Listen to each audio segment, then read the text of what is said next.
আমরা অনেকেই মনে করি যে হার্ট অ্যাটাক এবং স্ট্রোক একই বিষয়, কিন্তু এটা ভুল।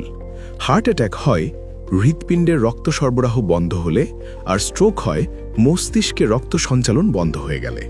স্ট্রোক হচ্ছে ব্রেইনে অ্যাটাক, অর্থাৎ তৎক্ষণাৎ বিপদ, কারণ মস্তিষ্কে রক্ত না পৌঁছালে মাত্র কয়েক মিনিটেই স্থায়ী ক্ষতি হতে পারে, তাই দ্রুত চিকিৎসা জরুরি।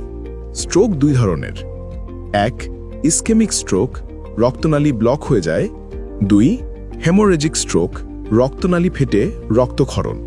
স্ট্রোকের প্রধান কারণগুলোর মধ্যে রয়েছে অতিরিক্ত জাঙ্ক ফুড গ্রহণ, অনিয়ন্ত্রিত ডায়াবেটিস, উচ্চ রক্তচাপ ও উচ্চ কোলেস্টেরল। সাধারণত লাইফস্টাইল পরিবর্তনের মাধ্যমে স্ট্রোকের ঝুঁকি বহুলাংশে নিয়ন্ত্রণ করা সম্ভব।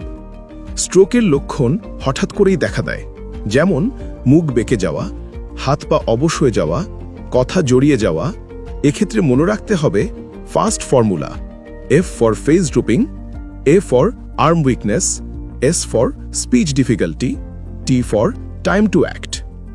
স্ট্রোক পেশেন্টের ক্ষেত্রে সময় অনেক গুরুত্বপূর্ণ।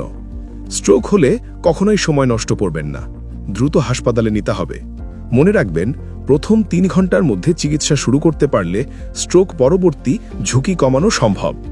বিশ্ব স্ট্রোক দিবস উপলক্ষে ট্রমা সেন্টার এবং AO অর্থোপেডিক হাসপাতাল লিমিটেড আগামী 28শে অক্টোবর আয়োজন করছে ফ্রি নিউরো মেডিকেল ক্যাম্প, যেখানে থাকছেন নিউরো বিশেষজ্ঞ ডাক্তার এবং নিউরো কনসালটেন্ট। আগামী ভিডিওতে জানব কিভাবে স্ট্রোক প্রতিরোধ করা যায়। সুস্থ থাকুন, সচেতন থাকুন। ধন্যবাদ।